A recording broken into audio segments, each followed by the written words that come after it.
Hello and welcome. Today we're just going to do another game in the series of games that I have that it doesn't seem like a lot of people know about. Yet again, it's another management game. Sorry, it seems like most games that people don't know about tend to be management games because it's already a niche topic. Today it's Mad Games Tycoon 2. So this is a game, as you can see in the bottom left, created by a company called Egg Code Games. I think they've only really done this and Mad Games Tycoon. Weird story about how I found this game. I was looking in Steam in the software section for game development, and this came up. It was just 100% misidentified as being game development software as opposed to an actual video game. So yeah, let's play it, I guess.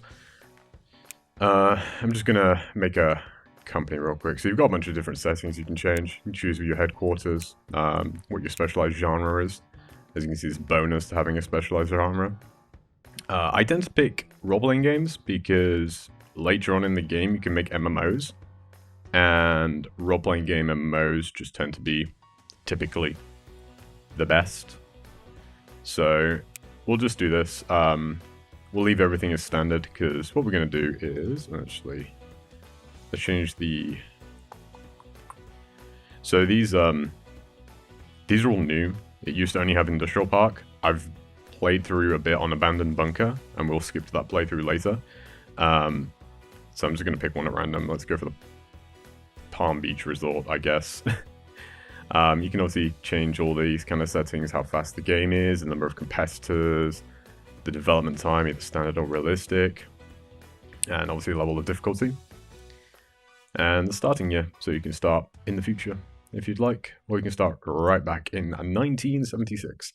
So let's just go ahead and accept, leave that as default, whatever, disable the tutorial, cool. Right, so this is where we're starting. So you can see there's a bunch of buildings around. This one is huge, Jesus. And you can buy these. And that lets you expand your studio. So you can build stuff in here. Let's do that because it'll pause it, development room. So you can build stuff in here, and obviously I can't build in these yet, but if I buy these other areas, I can then build in them, and you can assign workers to any of these buildings. They can go between them and stuff. So it's not like you're restricted to one singular building. Essentially, this entire map is mine to purchase. Right, so let's just go ahead and quickly do that. And this is a really fun little tick box here, so I'm going to use this. Do that, do that. Could probably fit a few more workplaces in there, right? There we go, gets 10. Cool, and now this is a development area. So let's just drag my dude and drop him in here. And we'll start with some commission work. So let's just go through a few of these things. Obviously, the core of the game is having developers. But as time goes on, you have to focus more on other things. So you've got development rooms. Then you've got console development. That's obviously for developing your own game consoles. So you can either develop handheld or stationary consoles. You've got research, which is to research that new technology, obviously. Quality assurance, they're essentially game testers. So they do like QA stuff, and they also write reports on people's reviews. So the way it works is when you've produced a game, if you do a report on it, it will let you know how people felt about that game. So then when you do another game, you can read reports for similar games. So let's say you make a first-person shooter, you make Call of Duty. And it does pretty well, but it doesn't get like, it does like an 80%. So you want to know kind of how you get that score up. So when you produce your next game, whether it's Call of Duty 2 or if you produce Battlefield, you can look at the reviews for Call of Duty and it will say, oh, they liked all this stuff, but they wish that was like better story play, or they wish that there was better graphics, that kind of thing. So that the next game you make in that franchise will inevitably be better because you can adjust the sliders. You've got support, which is what it sounds like. You've got customer support, and then you can also get them to run your fan shop for you, which means they can sell merchandise for your games. And then you also can have support that will do fan campaigns. So you can see down here I've got no fans. So these support staff will try and generate fans for you. Marketing, self-explanatory. Graphics studio, they improve the graphics of your games so that the games come out with higher tier graphics, obviously. Sound studio, same thing, but with sound. Motion capture studio, they do it adds to graphics, but it's like just motion capture stuff. So like better rigging for models. Server room, self-explanatory, for hosting servers. The workshop is where you can build arcade cabinets. Now in the early game, if you start like quite early on, arcade cabinets are a massive goldmine for money. You just get loads of money. If you get a game franchise that seems to be doing pretty well and stick it in a workshop and just make an arcade cabinet version of it, it will sell so many units. Production is for you to produce your own titles rather than having to go to a publisher. You can both publish your own titles, but having a production room means that you can also accept other people, like other game developers. You can accept contracts to publish their titles for them, which will give you a commission. Stockroom is to store those things that you have produced. And then training room is for retraining your employees. Lounge is obviously for them to rest. And then toilets is for them to do toilet-based things. So, yeah. Let's just quickly make a research room. But I'm going to show all this in action to a higher degree in a minute. I just want to go through some really early stuff. So in the early game, obviously, you're going to be doing a little bit of development contracts, stuff like that. Just try and build up a baseline of income. Hire some people. Let's grab you, and let's grab you. Hire them, put them in there. And then grab these two researchers, hire them, put them in there. As you can see, there are a lot of topics. I'm essentially going to play through a little bit just so you can see what it's like when you try and develop something. So I will leave that at that, and we will research the idea of making adventure games. And while I do that, it has come to my attention that 98% of my viewership are not subscribed to me. And I don't want to be that guy who's like, yo, you should subscribe. But apparently I don't say it in my videos. I've never noticed that I don't say it, but apparently I don't. So if you'd like to subscribe, that would be great. I'm trying to maybe get to 150 subscribers before 2023, which would be cool. But, yeah, I just do these videos because I enjoy doing them. Cool. With that out of the way, let us develop a game. So we can obviously just straight up develop a game. We'll take a main genre. You can either be an adventure or skill game because we've now researched adventure. And a main topic, so a gambling adventure game. But let's give it a thing. You can see here, I'm developing it without an engine. So what I can do is I can develop an engine. Let's develop a new one. Give it a specific topic. And it's... just call it the adv engine, because we don't really care. And this is where you would take any researched technology that you have. So we'll just leave it at that. And this is the most important bit here. So you can sell your engine, which to begin with is not going to sell very well. But what I like to do is rather than giving a price here, I just go profit sharing, get just about 4% with zero price, because it seems like they favor the price over anything else. And in the early game, that's not going to make you a lot of money. But as time goes on, that will make you a lot of extra money. And I'll show you how much money I'm making from my engines in a moment. And it won't let me add feature. Because, yeah, we haven't researched anything. So let's just develop it without an engine. So I'll show you what it looks like to Owlman, the adventure gambling game, or whatever. I'll show you what it looks like to just develop something now.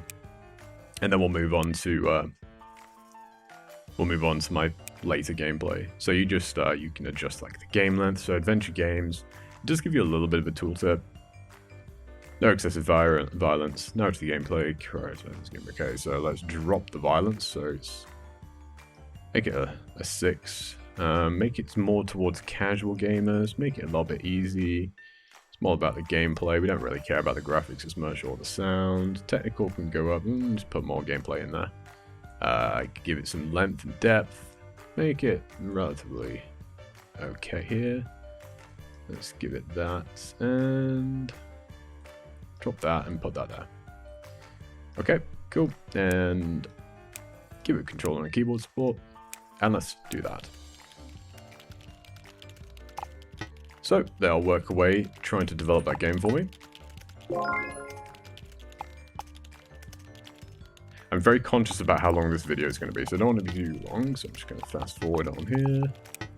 While they're doing that, let's have a look through miscellaneous. You see there's all this stuff to research.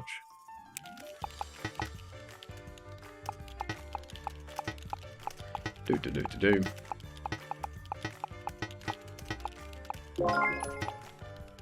Now when it's finished, this will pop up. And you can either search for a publisher straight away, or you can continue development. If you continue development, they'll still keep adding to the points. You can see this is going up very slowly. But most importantly, don't want to release a game with bugs. If you release a game with bugs, then it will immediately tank it. This is becoming more of a tutorial than it is kind of like a general overview and like opinion of this game. So I'm just going to say right now, I really like this game. It's quite a lot of fun. I've put in 16 hours over the past, I don't know, 3-4 days. And I've put in about 30 or 40 hours in total into this particular one. The first one I put in maybe about 100 hours. So it's well worth it. It's not overly expensive because it's quite indie. So it's pretty nice. And I recommend it if you like, well, game development based tycoon games, essentially. It's just a fun game to play. So, as I said, I recommend it. But you can decide what you think when we get a little bit further in. So let's just finish development, search for a publisher. They deal with adventure games, so you can go to them. And it's their responsibility to deal with now. And it made a whopping 60%. Who would have thought that that would not be a good combination? Not me. So there you go. You can see it's now on sale. It will tick over money every week. So it'll tick up. There was another week, more money. And you can see the profit loss here. So let's leave this game. Go back to the start. And we will load the real game. It should be that one. It's in 2001.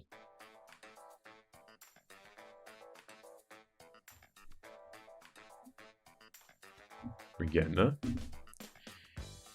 Do.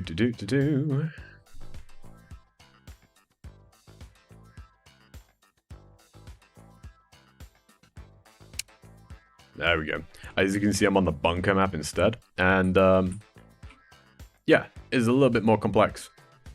So, let's see. Who's a good example? See here. I have this music studio. And it's currently sat waiting, and it's supporting this music studio.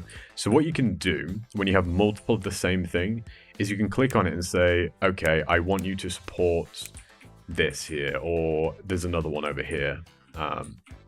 So you can get them to support, so you don't have to have everyone in the same room. Otherwise, it'd be a complete logistical nightmare. You can see I've got a bunch of hardware developers just all over the place because I like to make my consoles and bring them out real fast. Speaking of consoles, the Fella Vision 4 is sold 11,000 units this week. It's still at a loss because it's not been out that long. It costs a lot of money to develop a console, but slowly over time it will make money. The Fella Holder 3 has made $616 million in profit, 175 million on that. And there's Fallout Online, because why wouldn't I make a Fallout Online game?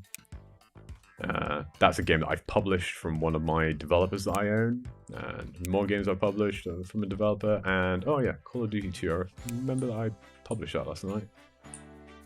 Okay, cool. So let's press play, and a lot more stuff is going to happen.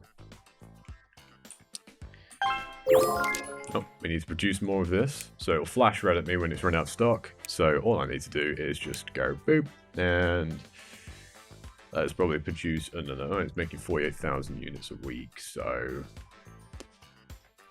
produce 788,000 units. Research team needs to get to work because there's more stuff to research. And you can see these are my fan shops. They're both making a little bit of money. Not that I really need money because I have $1.7 billion.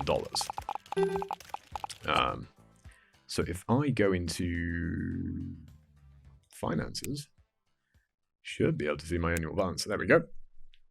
So you can see I'm turning over a lot of money. And you can see where my costs and everything go. So you can break it down. So in-app purchases are a new thing I've unlocked. So I can basically microtransaction help people out. Microtransaction help people, which is brilliant because I've released Call of Duty 2. And who doesn't want to charge people for skins in Call of Duty? Right, Activision? You can see I'm making a decent amount of money from my engine licenses. Now, that's, in the grand scheme of things, is not a lot compared to how much I actually make. But it's pretty decent. And then obviously game consoles are making a large amount of money as well. And then I have subsidiaries and miscellaneous stuff apparently, and merchandise. So the subsidiaries means I can do this. I can just go do. Where is it? Publishers and developers. Let's find a publisher. They're not for sale. Ooh, Rockstar. Okay, yeah, let's buy Rockstar Games. 80 million? Sure. And now I own them. Which means I can really drill down into what I can do with these, but let's find Rockstar. We've just bought them. They're currently producing a game called Mega the Final Stone. This is a racing sports game. Cool. I can change how much they have to pay me. But most importantly, I can do this. I can say, okay, you're a publisher and a developer. I want you to churn out games really quickly over a medium time or give you a load of time for games. I can prioritize what kind of size game it is, what genre it is, what topics. I can tell them to self-publish games, so I like to do this. If it's below 70%, publish it yourself because I don't want to bother with it. I can also tell them to focus on specific IPs as well. So when you produce a game for an IP, so you can see Call of Duty's got an IP rating of 2, and then if I go to Fallout, it's an IP rating of 5. So the stronger the IP, the more money you'll make from it, essentially. Pretty straightforward, as anyone who's bought every single Call of Duty will tell you. There we go, and yeah, and you can also tell them this is the most important thing for me. Only develop exclusive games for own consoles. Tick. Which means that they will not produce games for consoles other than my own. Which means anytime they produce a game that's really good, people are forced to buy my consoles, which is where all my money is. Which is brilliant. So yeah, that's kind of a quick rundown of the game. There's a low barrier to entry. If you like games and game development type stuff and management, so you'd probably enjoy this, honestly. Resident Evil just came out. I'll distribute it. Distribute it in 2 weeks. Because I can make loads of games really quickly. Okay, I did well. And they can develop them themselves. Okay, and I'm going to mark it. That. Like that. Right, I need to make more copies of Fallout Online. But yeah. Honestly, I think you'll enjoy this game. If you like these kind of management games, this kind of content, you'll definitely enjoy this. It's nice and chilled and laid back. And you can really make yourself whatever you want. You could make your company entirely run 100% off of producing consoles. And you'd quite legitimately be able to go through that as long as you made enough money to begin with.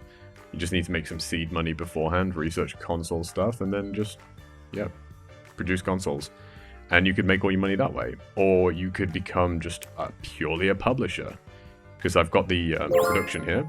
Obviously, I am the default publisher for any company I own. But anyone I don't own, I can just go, okay, give me the publishing offers. And I can say, okay, you there, I bid this much for that.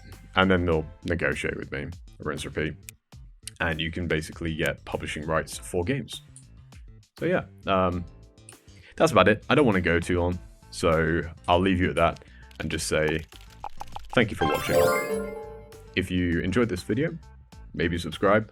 Leave a comment down below if you have any other game ideas, just games that people don't really think about, don't really see, and I'll have a look at it. Cool. Okay. Right. You guys have a great rest of your day. And as this is going to come out just before Christmas, happy holidays, and hope you have a good holiday. Righto. Cheers. Bye.